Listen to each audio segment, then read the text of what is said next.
Cryptography is all about secret keys that need high-quality entropy to be truly random. NetRandom from Whitewood Security delivers pure quantum entropy on demand across the entire data center and out to the cloud. Think NTP, but for quantum entropy. Inoculate your applications from making weak crypto keys, all without having to change a line of code. Visit getnetrandom.com to learn how you can take control of your entropy supply and ensure crypto security today.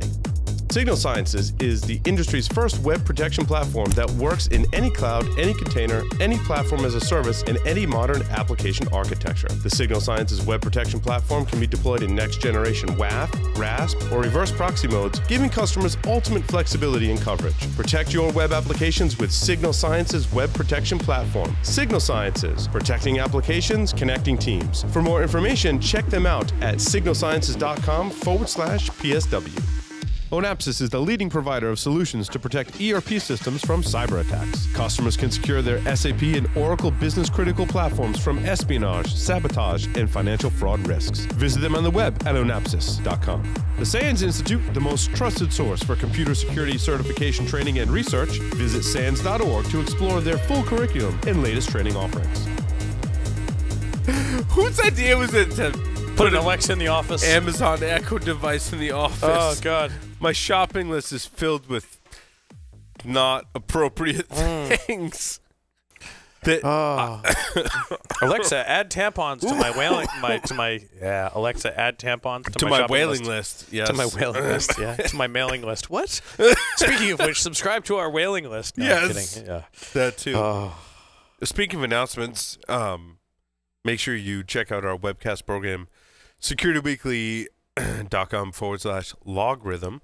Chris Martin's going to be doing an enterprise hot seat about Logarithm's solutions. You're going to want to tune in. Logarithm helps organizations in the agent and client aspect, on the network, logging. See how those tie together. Make sure you subscribe. securityweekly.com /logarithm. Larry, what do you got for stories? It's just me and you. Yeah, I added a couple. One that I just happened to be shocked at, and it's completely unrelated. That I've been following a little bit here and there just because. But Bitcoin is at just over $1,700 per, and it hit $1,900 earlier this week. 17,000, and it was at 19,000 earlier this week. I see people posting like from their Facebook memories. Making posts that it was like, oh my God, it's at $300. Yep. Yeah. But to real security stories. We were just dying laughing in between segments. We were. I'm still recovering. But to security stories, I added the IoT security with Microsoft story from our earlier segment. It's kind of interesting. It appears to be a new processor design from Microsoft. Entitled Project Sopris. It's a microcontroller prototype to incorporate with Microsoft terms the 7 properties of highly secure devices. The big thing is like software updates, cryptographic keys in a secure part of the hardware, and one of the other ones that really kind of see that so much of is its segmentation between applications, in that I very much see this as like Docker for microprocessors. It's kind of on the interesting side, and by fundamentally designing the security into the microprocessor for the devs to have to deal with, what are you looking at? It's our story. Oh God. Is this the? Yeah, we'll get to that. But I think this is kind of interesting about the whole processor design, about compartmentalizing the apps within the microcontroller itself. And they tout that as kind of like when one of your apps on your phone crashes, it doesn't crash the whole phone. In that if you get access to one service, you necessarily can't access or affect the other services. So I think that's kind of interesting from a microprocessor design perspective. This is actually one of the most hilarious denial of service attacks I think we may have ever covered on the show. So you're moving to the next story. I'm moving to the next story because I I just can't erase it from my memory. If you click on the story in the show notes, the number 3, the Naked Rowers calendar. Naked. So Graham Cooley's subtitle website struggles to stay up.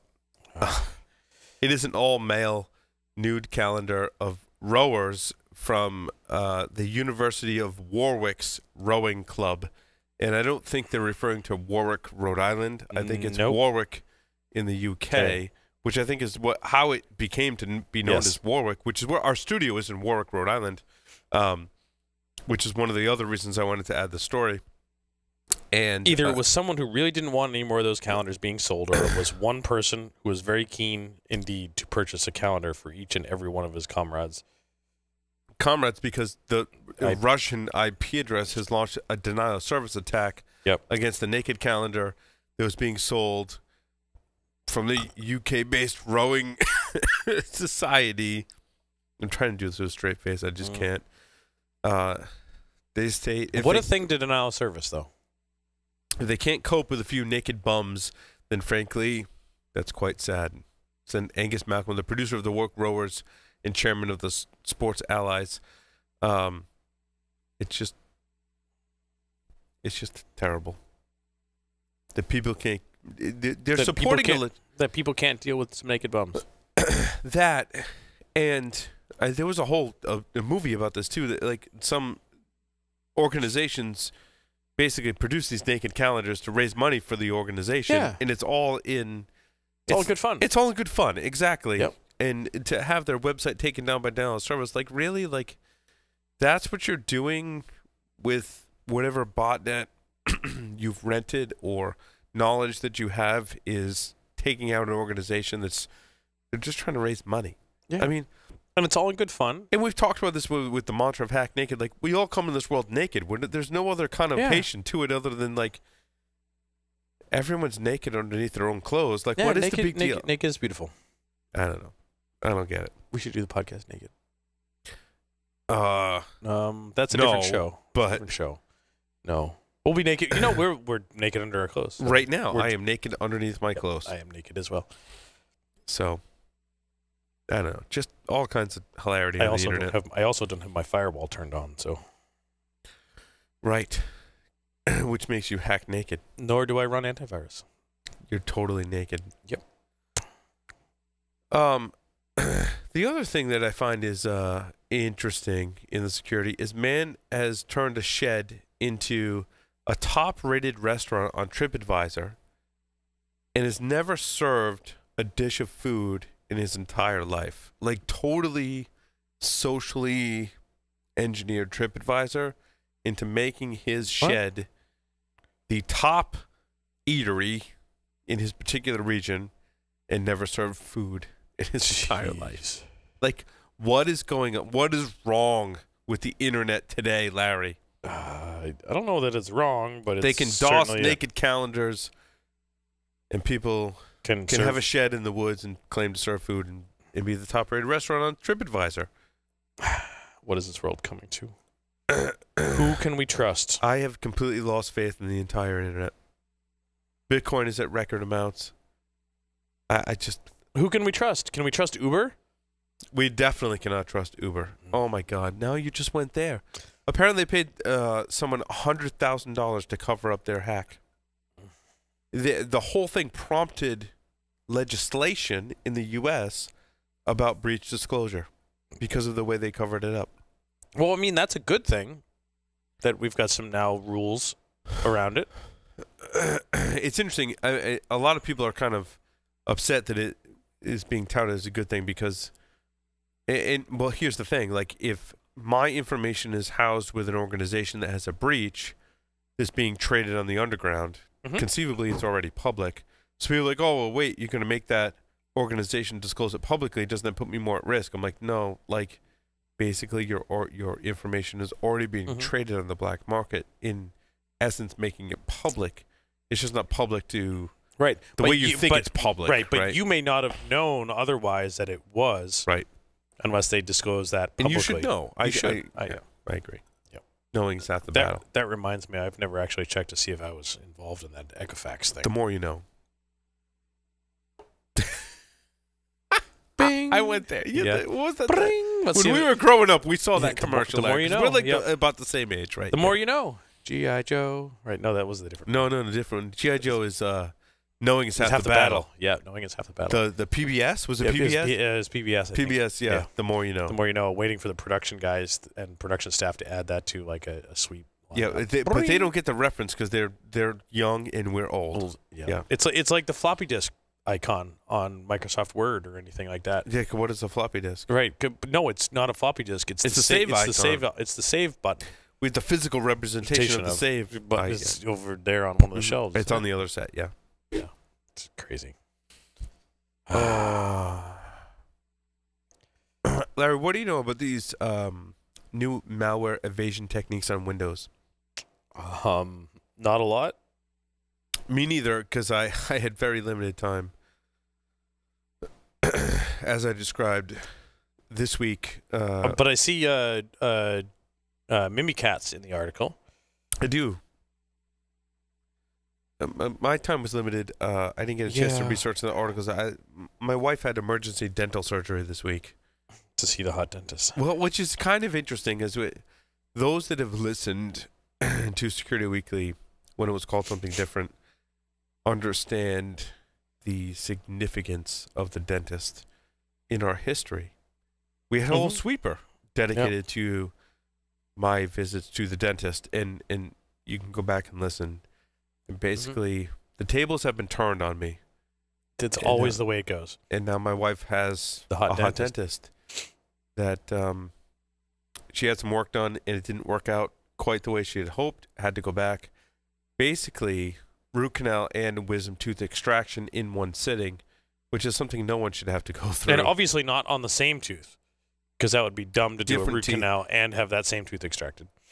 The whole thing, and it kind of relates to IT, like, we can do a root canal on this one, but means we're going to need to put a crown on it, and if you've got a wisdom tooth next to that wisdom tooth could disrupt the crown. So basically, we got to remove your wisdom tooth, do the root canal, and then put the crown on. Like this whole order of operations thing that we talk about in IT all the time. Like, we can't like upgrade that system until we upgrade this other system. It was a total dependency thing. Yeah.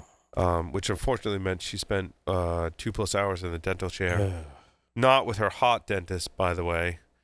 With another dentist. I'm sorry for her. Yeah, which is many ways. Which is bad. Yep. So how's your dentist nowadays?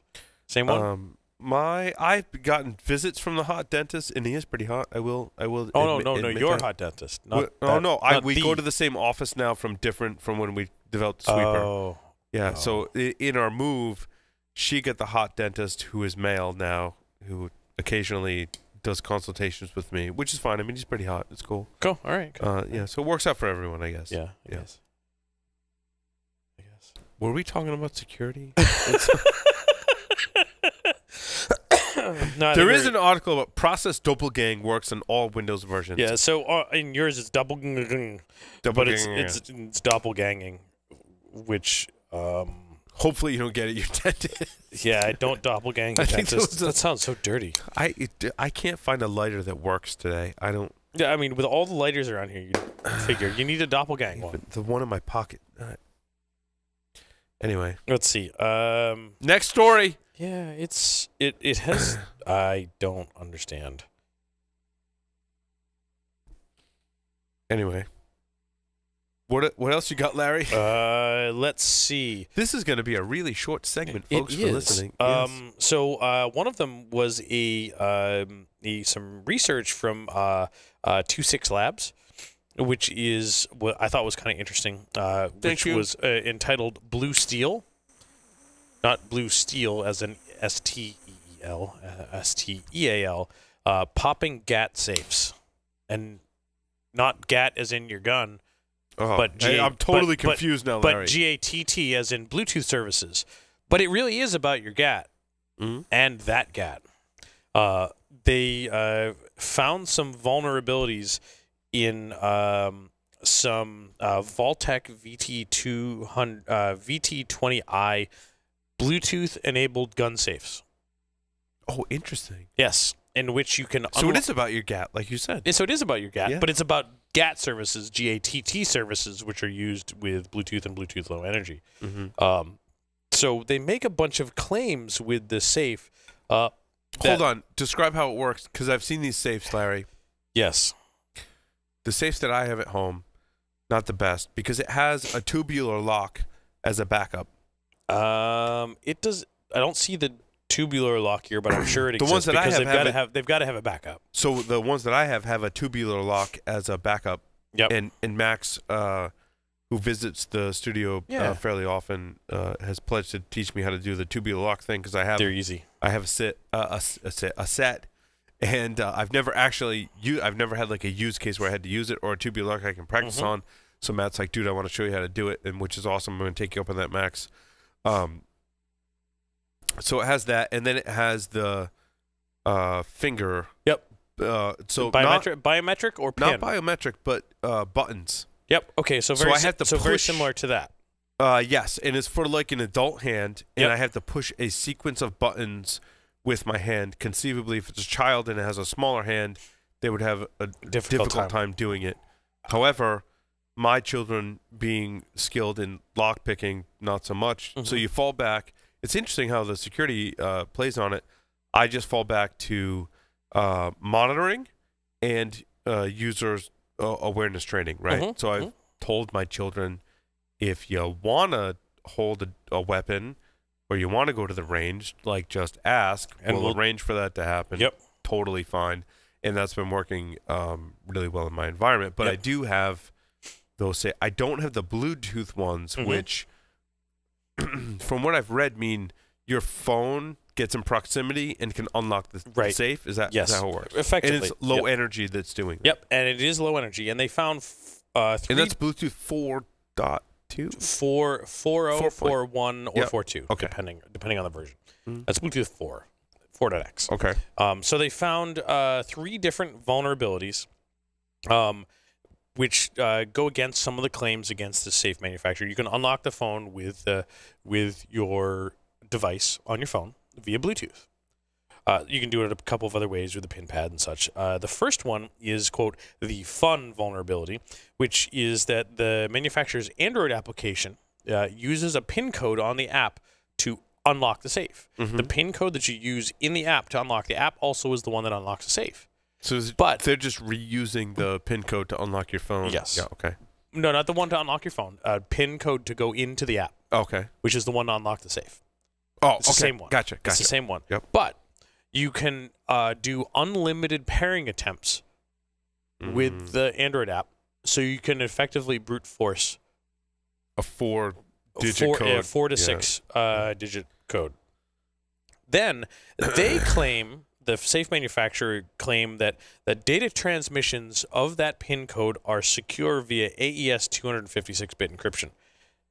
However, there is no support for AES 256-bit encryption with Bluetooth LE. AES 128 is. However, you could implement AES 256 within the application layer, but they found no evidence that there was. And in fact, it's sent in plain text. Even better. I mean, as we've talked about, like, security is all about trust, and once a vendor violates that trust, like, it's just game over. Yep. So, even better. Or worse. So there was a fun vulnerability with the brute force. There was the really fun vulnerability stating that the PIN is transmitted in plain text. The even better is the how does this even happen vulnerability, which, given a specific set of commands to the safe, you can unlock the safe without even knowing the PIN. So you basically turn on notification and you send it a request to send you the PIN, and it gives you the PIN, and then you use that PIN to unlock the safe. Like, I'm feeling like my 9-year-old would figure that out without. Yeah. I mean, this is not rocket science. This is like, if you know sad. how to Google search, you could probably figure that out pretty quickly. Well, because now it's on the internet. Yeah. So they have some code out there. It's, quote, redacted. I don't know why they redacted it. That maybe they're still working with the company to fix it, but I don't know that they're even doing any of that. Okay. So the why? How does this even happen? So hold on, I want to back up. The other thing is, if I have access to the phone, I can unlock it. Right. You need access to the phone, but you need to be able to guess the PIN to gain access to the app, which can then unlock it. Mm-hmm. The app has a PIN. Yeah. Now, I've seen some of these types of things. I feel like our kids could probably figure that out pretty. I mean, yeah.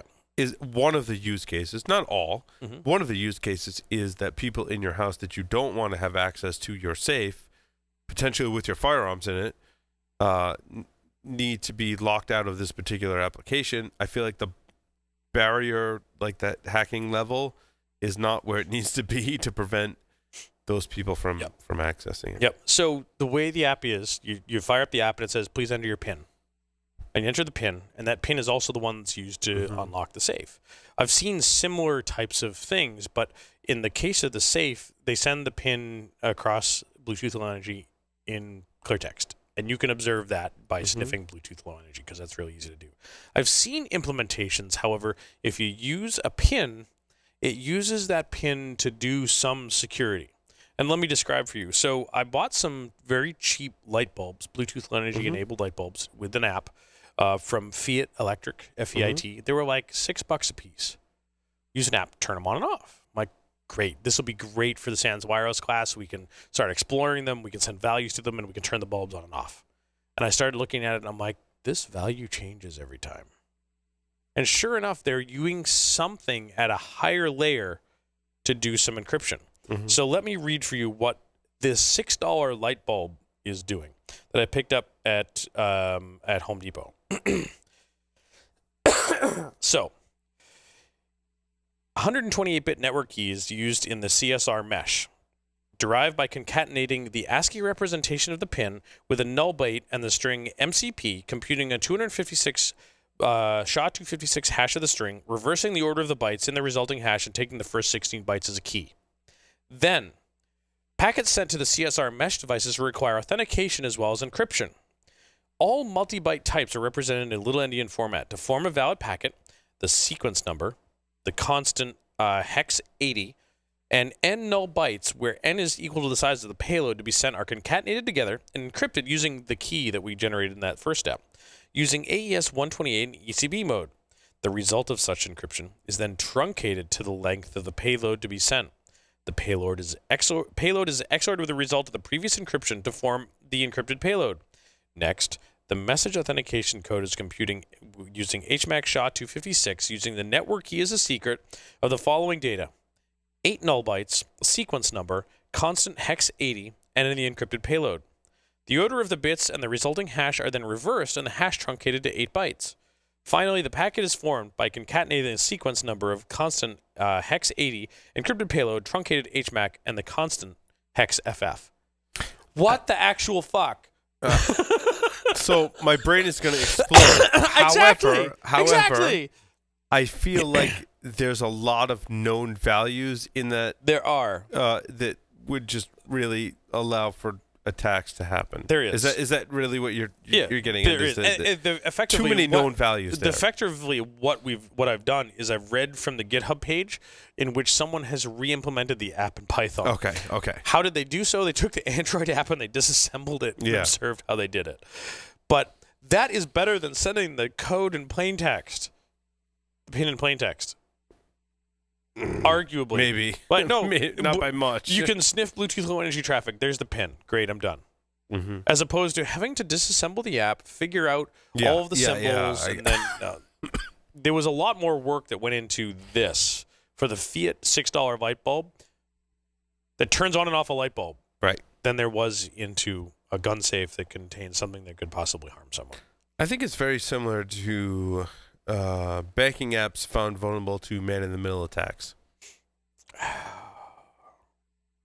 I think that the details of this story are somewhat unimportant, and it's very similar to security evaluations that are done to many different apps that are just like, it's an implementation issue, and it's very easy to figure out. Very similar to what you're talking about, Larry. And like, you know what? You've done. I know you've just done and pen tests on this stuff. And you just sparked an idea that I have to write another finding for the goddamn report now.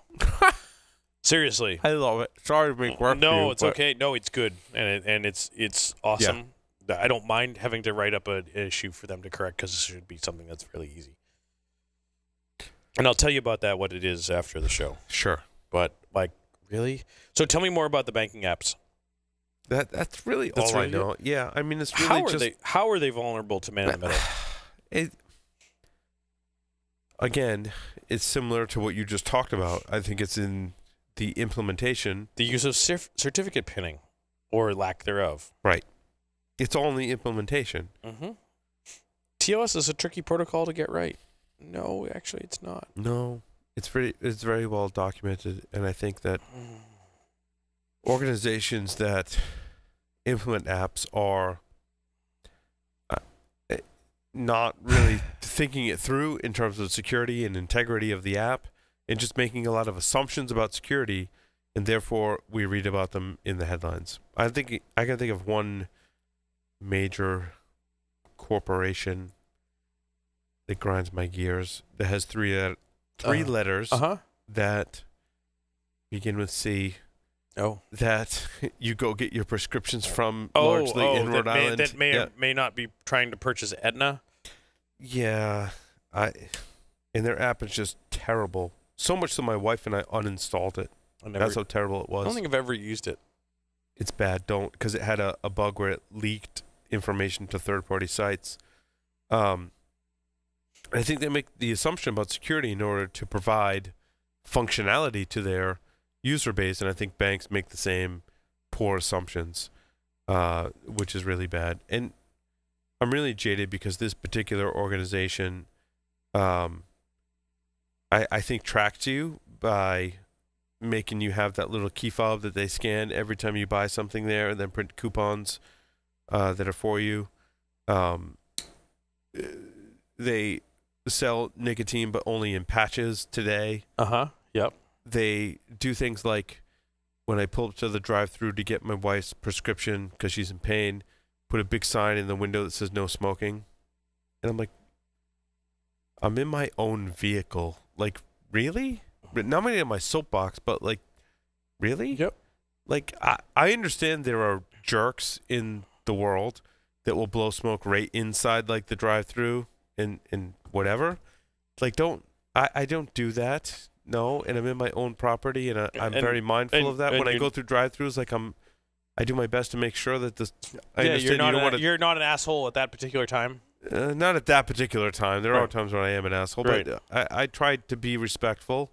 When I'm in the drive-thru, and I want to enjoy a cigar in my car, which is my own personal property, and so you're gonna. I don't know. I take issue with that whole organization, which relates back to the story because they had an app that was poorly secured, and much relates to your story about having an app that's poorly secured. I think it really goes back to your mantra, Larry, of don't try and build security like from complete scratch. Like, there are proven methods for doing security, and these respective organizations we're talking about have completely ignored that, in my opinion. Right? Don't try and make your own encryption. What you just described in red, while dizzying, was like their own interpretation and method for encryption. Like, don't do that. Yeah. That's bad. But I will say that is, in fact, better than the alternative of doing it in plain text. But it's a valid point. But there probably were better ways that they could have done that. But I will say the fact that someone selling a $6 Bluetooth low energy device actually took the time to even consider the fact that they should be doing something to protect the command that turns a $6 Bluetooth low energy light bulb on and off. Because that's all it does. It's not like it's one of those fancy Philips Hue light bulbs that does colors and shit. No, it's white. Right. It's on or off. And it was $6. And the fact that they actually even considered the need to protect an on-off function with low energy, in my mind, that's huge steps to the right path, as opposed to the Bluetooth low energy safe that houses a handgun. Right. who couldn't even be bothered to encrypt the PIN that is needed to unlock it. And when they did say that it was encrypted, they did so falsely. I don't have anything else, Larry. I think it was a slow news week, to say the least. It was. Intel had some flaw in Intel processors that are embedded on the motherboards. Yeah. Oh, yeah. Look into that. We've covered that in the news several times. It keeps coming up in my news feed. Make sure you pay attention to that. I think that's kind of make sure you update your firmware on your Intel motherboards. We talked about Uber paying off people. Yep. Apple got around to patching some other high Sierra security holes as well. So make sure to read wiki.securityweekly.com. Thank you, everyone, for listening and watching. Larry, take us out. Over and